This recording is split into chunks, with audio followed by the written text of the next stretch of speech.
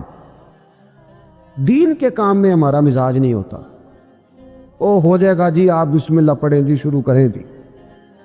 آپ تقاضوں کو سمجھیں، چیزوں کو دبائیں نہیں، چیزوں پر غور کریں. کسی کے ذہن کی سطح پر سوال ابھرتا ہے، اس کا تسلی بخش جواب دیں. اپنی زندگی میں دین کے کام کے لیے اپنے آپ کو وقف کریں. اور دین کے کام کے بہت سارے پہلو ہیں. ہزاروں لوگوں کو قرآن پاک ٹھیک پڑھنا نہیں آتا. ہزارہا لوگ ہیں جو قرآن مجید کے مطالب سے آگاہ نہیں ہے. دین کی بنیادی ضروریات سے لوگ نابلد ہیں. میں آپ کو کس طرح یہ بات سمجھاؤں کہ ہزاروں کی تعداد میں طلاقیں اس لیے ہوتی ہیں کہ مردوں کو طلاق کے مسئلے نہیں آتے. انہیں پتہ نہیں ہے کہ مجھے حقوق زوجین کے معاملے میں کیسے چلنا. ڈھیر سارے گھروں میں تباہی اس لیے ہے کہ تربیت اولاد کا دینی منہج ہمیں نہیں پتا.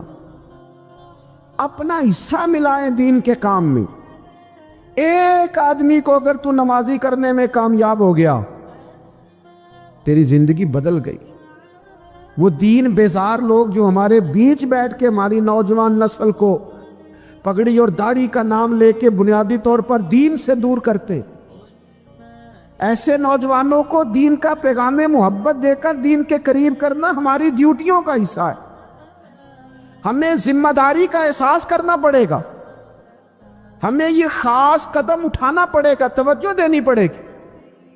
مساجد، مدارس، میں آپ سے عرض کروں، اتنی ڈٹ کے مخالفت ہوتی ہے نا مدرسوں کی، اتنی ڈٹ کے. میں ادارہ چلاتا ہوں، اس کے چلانے میں جو مشکلات ہیں وہ تو ہم بتا نہیں سکتے آپ کو، اس لیے کہ میری قوم، میرا اس قوم سے تعلق ہے جو نعت خواں امیر کرنا چاہتی ہے، مدرسے نہیں. نقیب خطیب پیدا کرنا چاہتی ہے، شعر و شاعری کی زندگی کو پروان چڑھانا چاہتی ہے. فقط ہمارا ان لوگوں سے تعلق ہے جو لاکھوں کروڑوں روپیہ محافل پہ لگائیں گے. اور قاری صاحب بیچارے اگر مسجد کا کوئی ہونے والا کام کسی وقت بتا دیں گے تو وہ بڑی مشکل آ جائے گی ان کے لیے. یہ کیسے ہو سکتا ہے، آپ نے یہ ڈیوٹی بتا دی. مدارس، اور جتنا اہم رول دین کو پھیلانے میں مدارس اسلامیہ کا ہے، اتنی زبردست.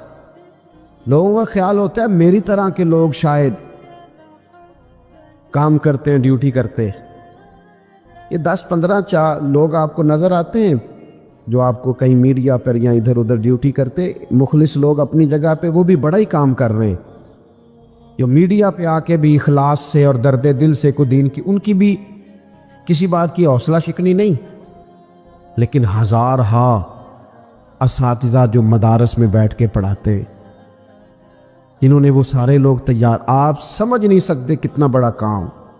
حفظ کا استاد جو ہوتا ہے نا، اس کی ڈیوٹی 24 گھنٹے ہوتی ہے فجر سے پہلے، اور اس نے بچوں کو اٹھانا. تنخواہ تو ہم انہیں دینا نہیں نہ چاہتے تھی، تنخواہ نہیں دے دی انہوں نے. ہمیں مولوی امیر نہ ہو جان. مولوی نو تے سوٹ بھی 27 والی رات دے ہے تاکہ کدھر سوان کے عید والے دن پا نہ لوے، کیونکہ 27 تو بعد تے درزی پڑتا ہی کوئی نہیں. کیوں حضرت؟ ایسا ہی ہے نا، اس وقت تو نہیں نہ لیتا. تو ہم چاہتے ہیں مولوی ہماری مرضی کے ہماری طرح کا سوٹ نہ پہن لے. مدارس کی مضبوطی آپ یہ دیکھ لیں، یہ صلاح الدین ایوبی کا تعلق بھلا کس چیز سے تھا؟ غوث اعظم کے مدرسے سے. حضور غوث اعظم کے مریدوں کی جماعت اس کے ساتھ شامل تھی. کون لوگ تھے جنہوں نے مدارس سے فیض پایا؟ رازی اور غزالی، حضور غوث اعظم، خواجہ اجمیر، یہ سب لوگ مدارس کے لوگ ہیں. کمزوریاں ہیں، غلطیاں ہیں، بہت ساری چیزوں کی اصلاح کی ضرورت ہے، لیکن یہ دین کا بہت بڑا قلعہ ہوتا ہے مدرسہ. لیکن اس کی مخالفت کی جاتی ہے. مجھے بتائیے، اگر مدرسوں میں کمزوریاں ہیں تو کالجوں یونیورسٹیوں میں نہیں ہیں؟ ہم نے کبھی مخالفت کی ہے بند کر دو سارے؟ لیکن لوگوں کا جب خیال آتا ہے، جب ہمارے ایک سابقہ وزیر صاحب تھے، سر راہ کسی دعوت میں میری ان سے ملاقات ہو گئی، تو انہوں نے کہا مدرسوں کا کردار کیا ہے آج کے ماحول میں؟ میں نے انہیں کہا کہ مختلف کورسز آپ کراتے ہیں نا، تو اس کے لیے پھر مختلف ویکنسیز ہوتی ہیں، جہاں بچوں کو مدرسے کا کورس کرایا جاتا ہے تو استاد بننا ہوتا ہے، اس نے خطیب بننا ہوتا ہے، مسجد کی ڈیوٹی کرنی ہوتی ہے۔ میں نے کہا بالکل کوئی حکومت سرپرستی نہیں کرتی، لیکن اللہ کا فضل ہے۔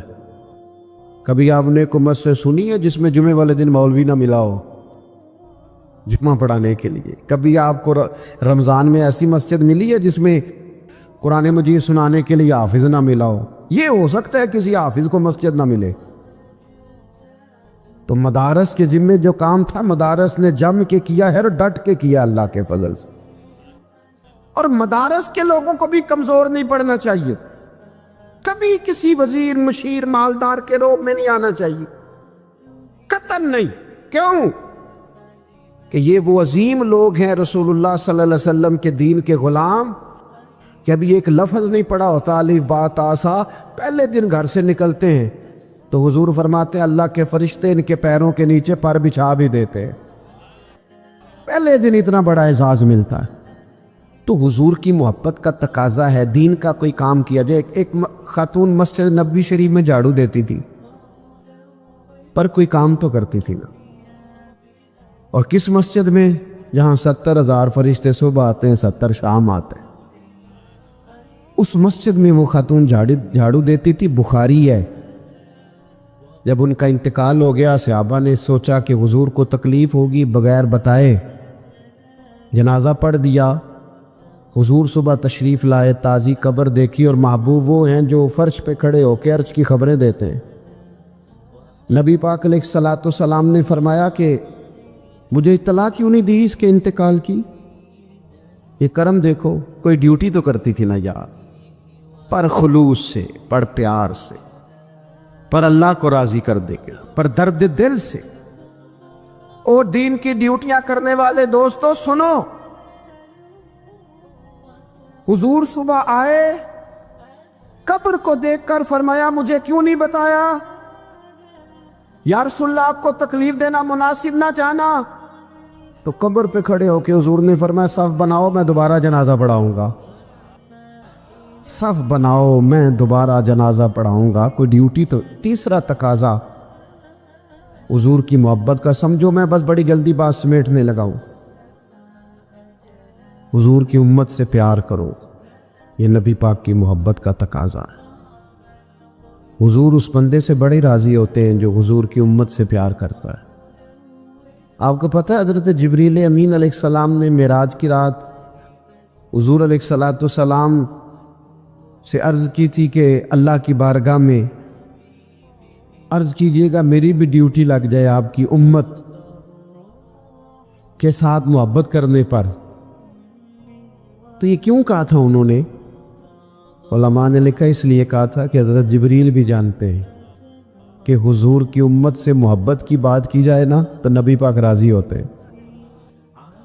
امت سے پیار کرو گے نا، امت سے ایک صرف بات کا خیال رکھنا، عقیدہ برا ہو تو بات دوسری ہے، ورنہ میرے محبوب کی امت کا ایک ایک شخص جو مدینے والے کا کلمہ پڑھتا ہے، جو حضور کا غلام ہے، اس کے بارے میں اپنے دل میں گنجائش رکھنا، پیار رکھنا، وارفتگی رکھنا۔ او دوستو، یہاں لوگ کس کس طرح گروہوں کو، جماعتوں کو سپورٹ کرتے ہیں۔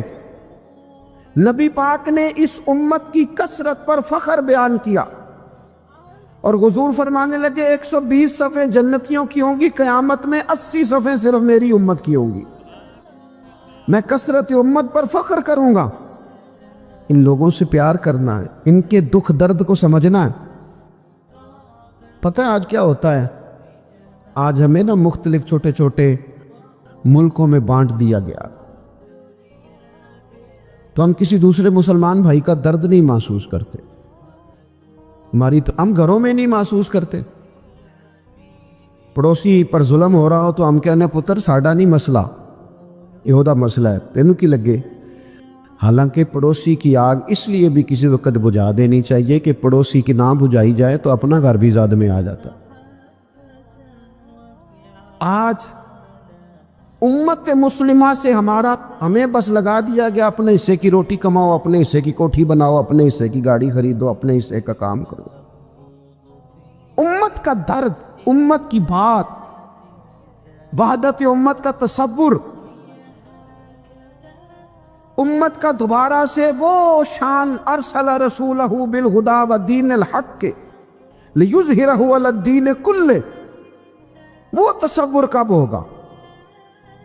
اس وقت ہوگا جب ہم بات امت کی کریں گے۔ نبی پاک علیہ السلام نے فرمایا مسلمان کی مثال ایک جسم کی طرح ہے، جسم کے ایک حصے کو تکلیف ہو تو سارا آزمائش میں آ جاتا ہے۔ مجھے بتاؤ یہ انگلی درد کرتی ہو، یہ انگلی جسم کا حصہ ہے نا، تو میرا خیال ہے دماغ یہ کہہ دے گا کہ انگلی کی درد ہے نا مینوں کی لگے، دل کہہ دے گا کوئی نہیں ٹینشن لینے، انگلی کا مسئلہ ہے نا۔ ایسا نہیں ہوتا، بلکہ جب انگلی میں درد ہوتی ہے تو دماغ منصوبہ بندی کرتا ہے کہ اس کا علاج کیسے ہو سکتا ہے، دل پریشان ہوتا ہے، پیر چل کے جاتے، ہاتھ وہ دوائی وصول کرتے، دانت اسے چبا کر، حلق اسے نگل کر، معدہ اسے ذخیرہ کر کے جسم میں پھیلاتا ہے، پھر جا کے انگلی شفا پذیر ہوتی ہے۔ ایک حصے کو درد ہو تو سارا حصہ کام پہ لگ جاتا ہے۔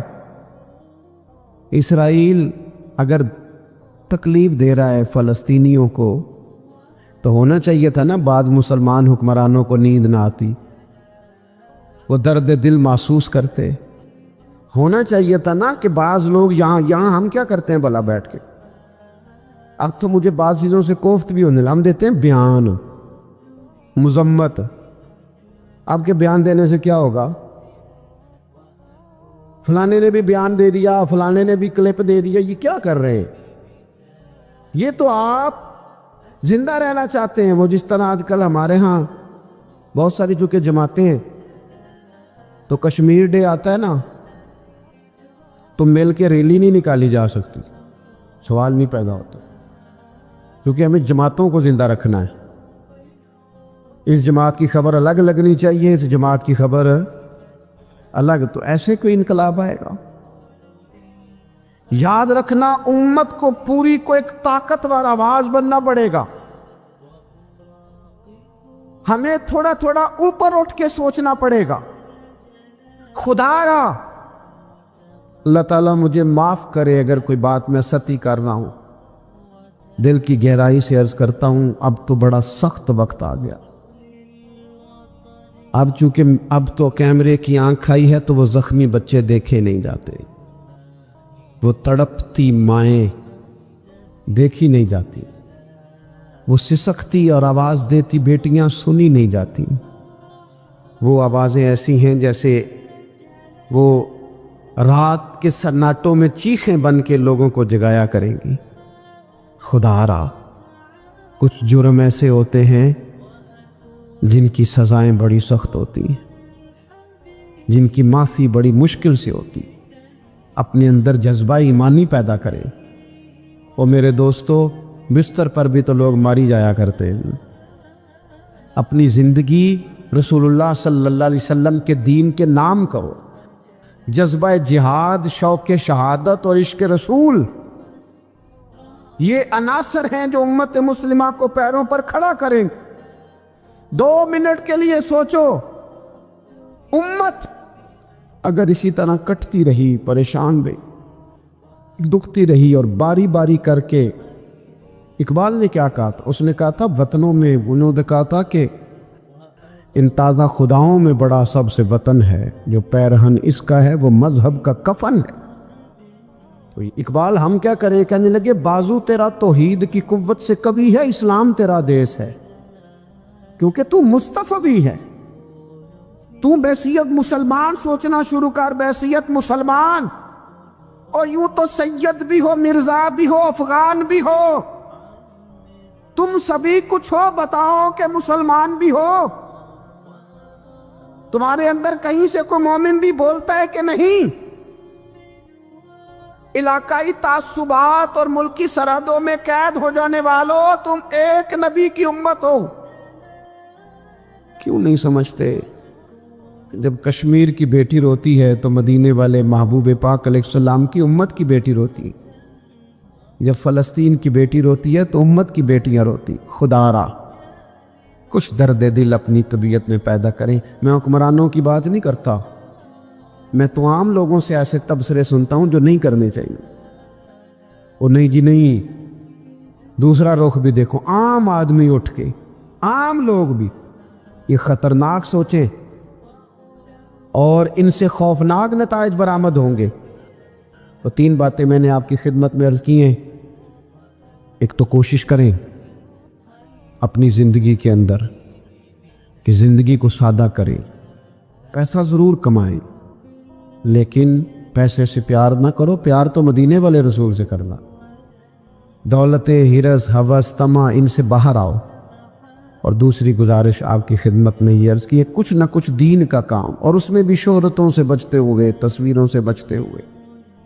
میں ہر محفل میں شاید کہتا ہوں میری فوٹو آ رہی ہے اور لائیو آ رہا ہے اور فلاں ہو رہا ہے، لیکن اس محفل کا خوبصورت انسان وہ ہے جو سب سے پیچھے بیٹھا ہے۔ وہ کسی فوٹو کے لیے نہیں آیا۔ اور میں ڈھیر سارے لوگ دیکھ رہا ہوں، یہ جو آگے بیٹھ جاتے ہیں بعض اوقات 5 7 10 لوگ، یہ بڑی تصویر سازی کرتے، لیکن جو پیچھے بیٹھے ہوتے ہیں ان کی کوئی فوٹو نہیں آتی۔ اور میں نے بہت سارے لوگوں کو دیکھا ہے کبھی موبائل کو ہاتھ بھی نہیں لگاتے، لیکن جن کے لیے آئے ہیں انہیں تو پتہ ہے نا کون کون آیا ہے۔ اور کچھ دین کے لیے کریں۔ اور تیسری گزارش آپ کی خدمت میں یہ ہے کہ امت بن کر بھی ضرور سوچے اور امت کے دکھوں کا مداوا بھی کرے، اور امت مسلمہ کا درد بھی اپنے سینے میں ضرور محسوس کرے۔ اللہ تعالی ہماری اس بذل کو